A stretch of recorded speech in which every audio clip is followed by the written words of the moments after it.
वैसे अब जो हम बात करेंगे 3.2 चैप्टर नंबर के बारे में बात करने वाले हैं। जो 3.2 जो चैप्टर है उसमें जो है डाटा एंड क्लाउड सिक्योरिटी के बारे में हम बात करेंगे। तो डाटा सिक्योरिटी इन क्लाउड का मतलब क्या हुआ? क्लाउड में जो स्टोर डाटा है उसको अनऑथराइज एक्सेस या करप्शन से बचाना। तो देख लेते हैं सिक्योरिटी इन क्लाउड कंप्यूटिंग क्या होता है। तो cloud computing which is one of the most demanding technology of the current time में जो है most demanding cloud computing technique है। Starting from small to large organisation, चाहे लार्ज ऑर्गेनाइजेशन हो या small organisation have started using the cloud computing service. चाहे वो large organisation हो या स्मॉल ऑर्गेनाइजेशन, सब क्लाउड के सर्विस को यूज करते हैं। Where they are different types of cloud deployment model, जो कि जैसे कि पब्लिक हो गया, प्राइवेट हो गया, हाइब्रिड हो गया, कम्युनिटी क्लाउड हो गया, ये हमारे पास क्लाउड डिप्लॉयमेंट मॉडल्स हैं। तो where there are different types of cloud deployment models are available है and the cloud service are provided based on the needs of users, so security is maintained both internally and externally to keep the cloud system safe। यानी security important है। Cloud पे तो पड़ा हुआ है, मतलब आप कोई भी मतलब क्लाउड सर्विस यूज कर सकते हैं बेस्ड ऑन यूजर नीड। तो सिक्योरिटी सबसे इम्पोर्टेंट चीज़ है। तो इम्पोर्टेंस ऑफ क्लाउड सिक्योरिटी की इम्पोर्टेंस क्यों है? Cloud security is very important specially when organisation shift their system and data to the cloud. When you store your data on the cloud it is very important to protect it. क्योंकि importance cloud की security क्यों important है? जब आप कोई भी sensitive data हो, अगर आप क्लाउड पे शिफ्ट कर रहे हो तो सिक्योरिटी सबसे इम्पोर्टेंट चीज़ आ जाती है, बात आती है। क्योंकि आपका जो सेंसिटिव डाटा रहता है वो क्लाउड पे, क्लाउड पूरी तरह से सुरक्षित नहीं है, इसलिए सिक्योरिटी जरूरी है। तो why cloud security is important? या तो डाटा प्रोटेक्शन और इंक्रीजिंग साइबर थ्रेट, इसी कारण से सिक्योरिटी इम्पोर्टेंट है। तो आप देख ही लिए इंपॉर्टेंस ऑफ क्लाउड सिक्योरिटी क्या होता है। Cloud security is very important specially when organisation shift their system and data to the cloud। when you store your data on the cloud it is very important to protect it। here are some reasons why cloud security is important। first reason क्या? data protection and the second is क्या? increasing cyber threat। ये हमारे पास दो reason है, इसलिए cloud security important है। अब हम बात करें the main challenges in secure cloud data. Cloud data को सिक्योर करते वक्त कुछ मेन चैलेंजेस होते हैं, जैसे कि लाइक हो गया डाटा ब्रीचेज हो गया, डाटा लॉस हो गया, डाटा एबिलिटी हो गया। सो डाटा ब्रीच क्या होता है? सॉरी आपको दिख नहीं रहा है, ये आप देख लीजिए। The main challenge secure cloud data, इसका क्या मतलब हुआ?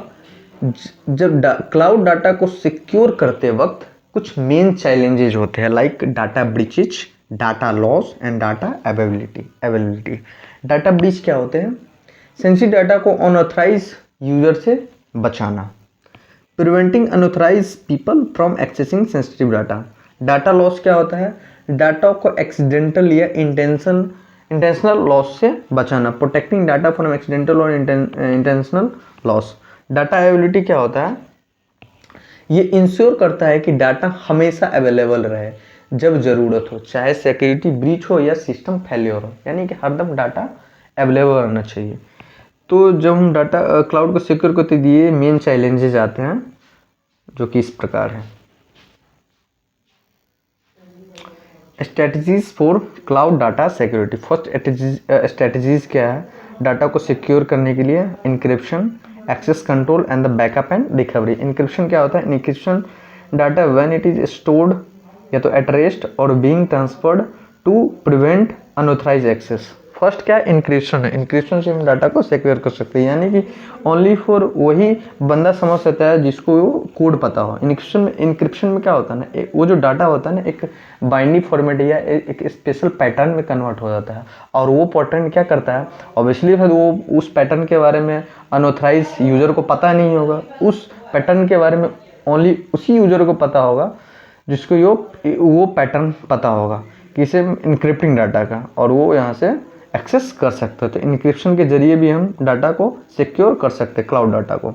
एक्सेस कंट्रोल, एक्सेस कंट्रोल क्या होता है ना, using strong authentication method and authorisation policy so that only authorised person can access the data.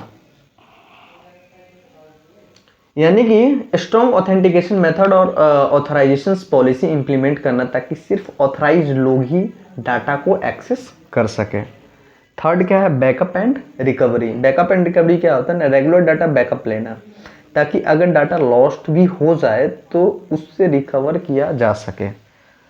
तो डाटा सिक्योरिटी में ये सब स्ट्रेटजी है डाटा को सिक्योर करने के लिए। अगर backup and security, take regular data backup so that is the data gets lost it can be recovered. अगर डाटा लॉस भी हो गया तो इसको रिकवर किया जा सकता है। ये सब इस स्ट्रेटजी से हम डाटा को सिक्योर कर सकते हैं। अब हम बात करते हैं क्लाउड सिक्योरिटी सर्विस के बारे में। आप देख सकते हैं cloud security service. Cloud security service, cloud security service का मेन गोल क्या होता है, डाटा को प्रोटेक्ट करना थ्रू मैकेनिज्म जो कोर सिक्योरिटी प्रिंसिपल होता है उसको फॉलो करते हुए, लाइक कॉन्फिडेंशियलिटी हो गया, इंटीग्रिटी होगा या अवेलेबिलिटी हो गया। इस मैकेनिज्म के थ्रू डाटा को प्रोटेक्ट करना। The main goal of cloud security service is to protect data through mechanism that follow core security principle like confidentiality, integrity and the availability। सी है confidentiality क्या हुआ, this means that data is only accessible to authorized user, this is typically achieved through the encryption technique, access control and the secure communication protocol। Second क्या है, integrity. Integrity का मतलब है कि data accurate, complete और tempered free हो। Data integrity check जैसे कि हैशिंग और चेक सम के जरिए मतलब इंटीग्रिटी हम अचीव कर सकते हैं। इंश्योर करता है कि डाटा को स्टोरेज या ट्रांसमिशन के दौरान चेंजेस ना किया होगा। ये होता है क्या, टेम्पर्ड फ्री। टेम्पर्ड फ्री मतलब क्या होता है ना कि ट्रांसमिशन के दौरान या कोई भी अनऑथराइज यूजर उसको चेंज ना किया हो, तो वो होता है हमारा tempered data. Tempered free data क्या होता है, जो कोई भी यूजर उसको उस मतलब ट्रांसमिशन के दौरान उस डाटा को चेंज ना किया हो। तो इंटीग्रिटी का मतलब क्या हुआ, this means data is accurate, complete and unchanged हो। जब भी आप कोई भी डाटा यहाँ से, सपोज ये डाटा हुआ और ये डाटा यहाँ गया, तो इस बीच में जो ये ट्रांसमिट हो रहा है ये डाटा, इस बीच में इंटीग्रिटी क्या इंश्योर करती है कि इस बीच में कोई भी अनऑथराइज यूजर जो है ना इस डाटा को चेंज ना कर सके। तो ये इंटीग्रिटी इंश्योर करती है। This means data is accurate, complete and unchanged.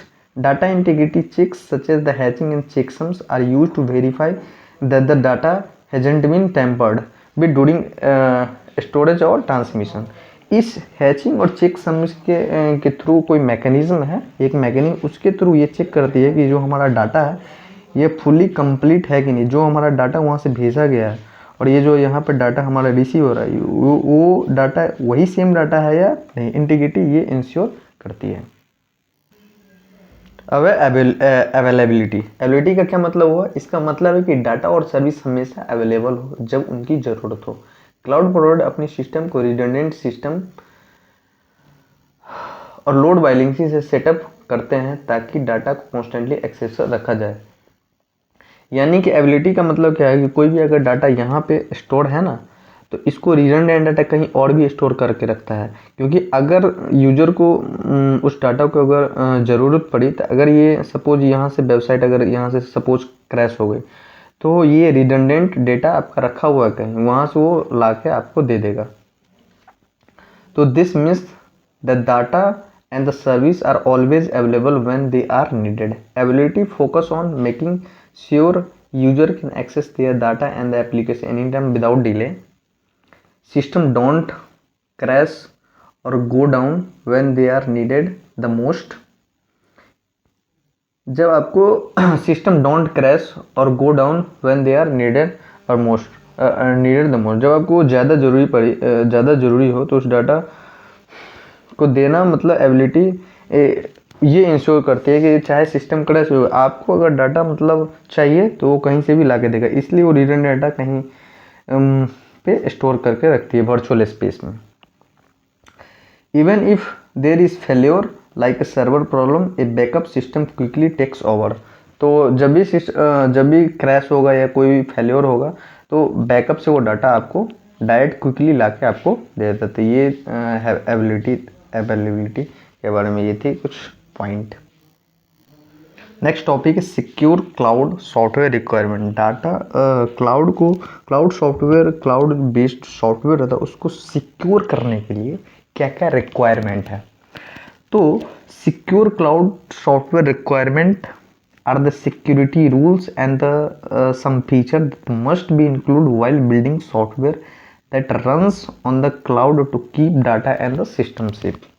इसका क्या मतलब हुआ कि secure cloud system requirement are the security rule the feature.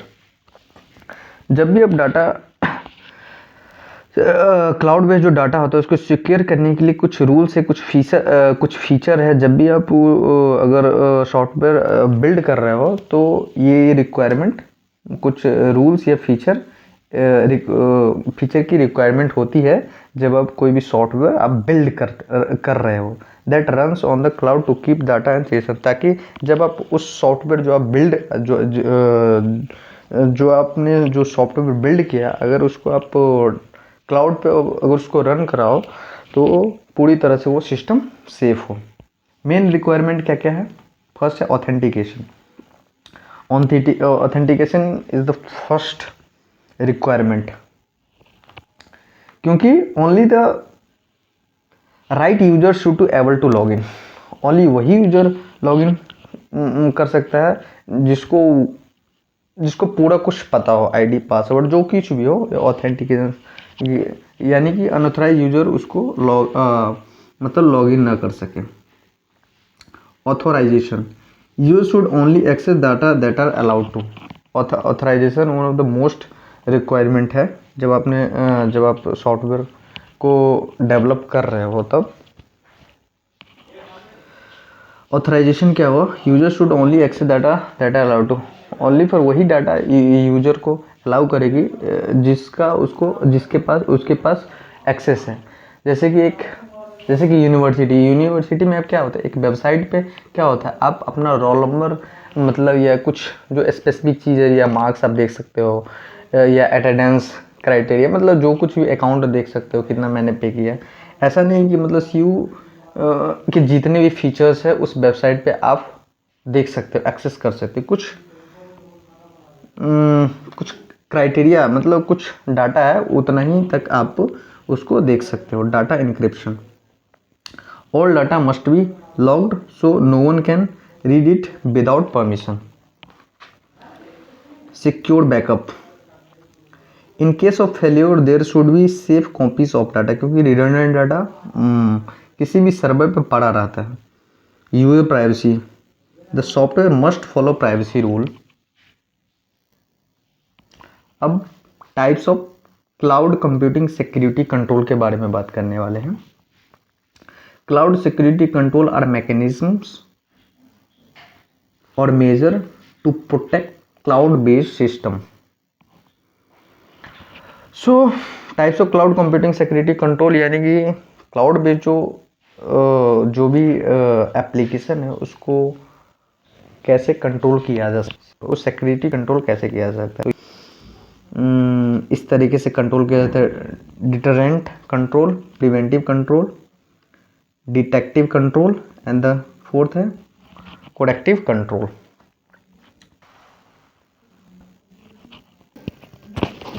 Cloud computing में डाटा और सिस्टम को सिक्योर बनाए रखने के लिए 4 टाइप्स के सिक्योरिटी कंट्रोल होते हैं।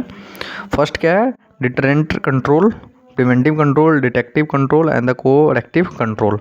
डिटरेंट कंट्रोल क्या होता है? डिटरेंट कंट्रोल का पर्पस क्या होता है? अटैकर्स को मेंटली रोकने के लिए यूज किया जाता है। ये उन्हें डराते हैं कि अगर कुछ गलत किया तो पकड़े जाओगे, like warning message, CCTV notice होता है ना, किसी मतलब कोई भी आप वेबसाइट विजिट कर रहे हैं तो वार्निंग मैसेज देता है, आप कुछ भी यहाँ पे कुछ गलत करोगे तो आप ओनली पकड़े जाओगे।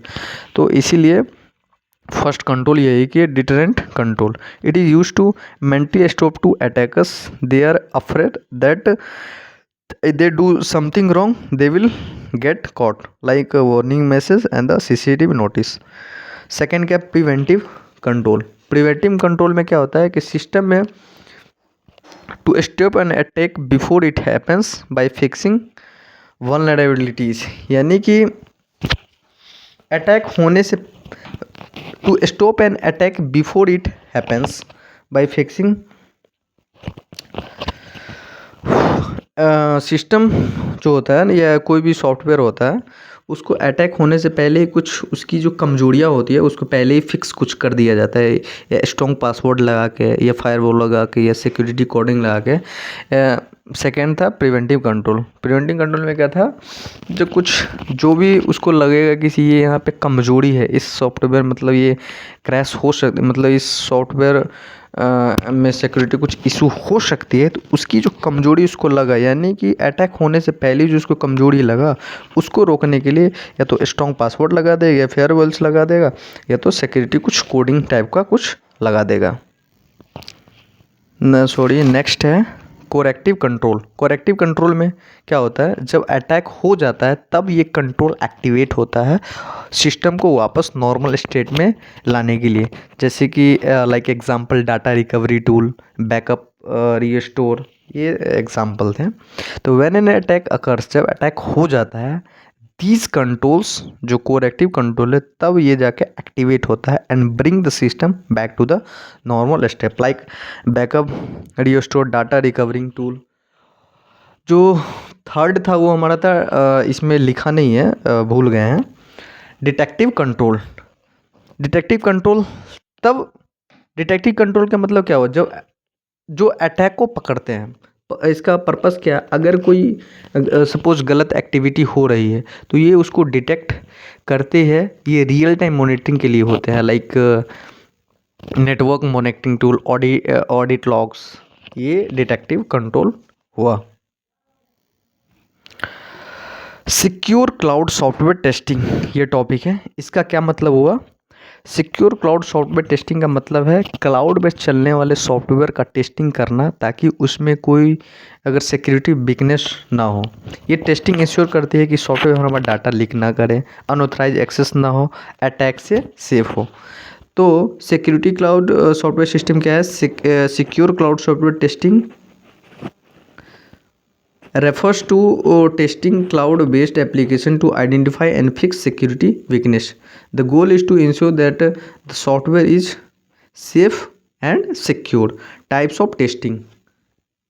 टेस्टिंग के कुछ टाइप्स हैं, जैसे कि सिक्योरिटी टेस्टिंग हो गया, पेनेट्रेशन टेस्टिंग हो गया, कॉम्प्लायंस टेस्टिंग हो गया, लोड एंड स्ट्रेस टेस्टिंग हो गया, ऑथेंटिकेशन एंड ऑथराइजेशन टेक्निक हो गया। ये थी टाइप्स ऑफ टेस्टिंग। अब हम बात करते हैं बेनिफिट ऑफ क्लाउड टेस्टिंग के बारे में। Benefit of cloud testing, benefits of cloud testing. Cloud testing means testing software application using the cloud based resources instead of traditional और लोकल सिस्टम। क्लाउड टेस्टिंग क्यों, ऑब्वियसली सबसे पहले हम जानते हैं कि क्लाउड टेस्टिंग जो होता है वो रिक्वायरमेंट क्या है, क्योंकि अब जब भी कोई मतलब क्लाउड बेस्ड एप्लीकेशन जब आप डेवलप करते हो टेस्टिंग करना ज़रूरी होता है, या सही तरीके से चल रहा है कि नहीं, ज़्यादा अगर लोड पड़ जाए तो वो सही से वर्क कर रहा है कि नहीं, तो इसलिए टेस्टिंग ज़रूरी होती है। तो बेनिफिट ऑफ टेस्टिंग क्या होता है ना, cloud testing means testing software application using the cloud based resources instead of traditional local system. Cloud based resources like क्या हो गया, AWS का Azure, इसके सर्विस को यूज़ करके हम जो क्लाउड बेस्ड जो एप्लीकेशन होता है उसको हम टेस्ट करते हैं। बेनिफिट क्या है, कॉस्ट इफेक्टिव। जब इसके थ्रू क्लाउड बेस्ड के थ्रू जब हम टेस्ट करते हैं एप्लीकेशन को तो बेनिफिट क्या होता है, कॉस्ट इफेक्टिव होता है। You don't need two by expensive hardware और मेंटेन फिजिकल लैब्स, यू पे only for what you use. जितना आप यूज कर रहे हैं, जो आप यूज कर रहे हैं उसी को पे करोगे फॉर टेस्टिंग पर्पज़ के लिए। Scalability, you can easily scale the testing environment up और down based on your need. Faster testing होता है। Cloud environment are the pre configured and the ready to use, पहले से सब कुछ बना होता है, ओनली फॉर उसको आपको ख़रीद के ओनली फॉर इसको यूज़ करना होता है फॉर टेस्टिंग पर्पज़ के लिए। तो उससे क्या होता है ना, टेस्टिंग फास्टर हो जाती है। तब हम बात करने वाले नेक्स्ट टॉपिक के बारे में, जो कि क्लाउड एनालिटिक्स है। पहले बात है एनालिटिक्स मतलब क्या होता है, अनुमान लगाना, कौन सा चीज़, जैसे कि बिज़नेस के बारे में हम एनालिटिक करते हैं कि हमारा बिज़नेस कैसे चल रहा है, फ्यूचर में क्या हम प्रोडक्ट ऐड करें ताकि हमारा बिज़नेस तेज़ी से ग्रो हो। तो क्लाउड एनालिटिक्स में क्या होगा, cloud analytics means using the cloud to analyze big data and find useful information like trends, pattern और result to help in decision making। इस मतलब क्लाउड के थ्रू जो एनालिटिक करते हैं किसी भी डाटा पे, ताकि हम उस डाटा पे कुछ डिसीजन ले सकें। टाइप्स ऑफ क्लाउड एनालिटिक्स, या आप टूल भी बोल सकते हैं इसको। क्लाउड को एनालिटिक्स कैसे हम कर सकते हैं, फर्स्ट है डिस्ट्रक्टिव एनालिटिक्स, सेकेंड है प्रीडिक्टिव एनालिटिक्स, थर्ड है prescriptive analytics and the fourth है रियल टाइम एनालिटिक्स। अब हम बात करते हैं डिस्क्रिप्टिव एनालिटिक्स। डिस्क्रिप्टिव एनालिटिक्स में क्या होता है ना, पास्ट में जो कुछ भी डाटा मतलब अपलोड है कहाँ पे, क्लाउड पे, उस बेसिस पे हम एनालिटिक्स करते हैं कि कौन सा प्रोडक्ट, सपोज हम अमेज़ोन का प्रोडक्ट ले लेते हैं, अमेज़ोन पे बहुत सारे प्रोडक्ट होते हैं, तो ये जो कुछ भी डाटा बिक गया पास्ट में, मतलब उस डाटा को एनालाइज करता है कि हमारा किस मंथ में कितना का वो हुआ, मतलब कितना का सामान बिके, कौन सा चीज़ ज़्यादा बिके, यानी कि पास्ट डाटा पे वो एनालाइज करता है।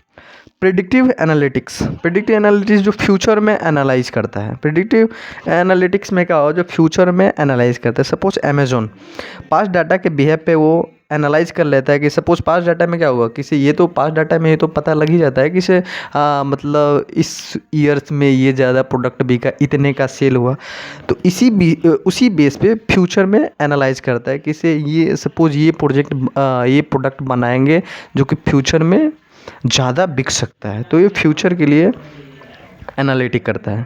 थर्ड क्या है, प्रिस्क्रिप्टिव एनालिसिस जो क्या करता है कि वो एक मार्केटिंग स्ट्रेटजी बनाता है कि मुझे किस मंथ में कौन सा प्रोडक्ट जो है ना सेल करना है ताकि हमारा सेल ज़्यादा हो, यानी कि डायरेक्ट वो एक्शन लेता है किसे कौन सा डाटा हम बनाएं, किस डाटा मतलब कौन सा प्रोडक्ट बनाए, किस प्रोडक्ट की कब इस करें कि ये प्रोडक्ट वो ज़्यादा बिके।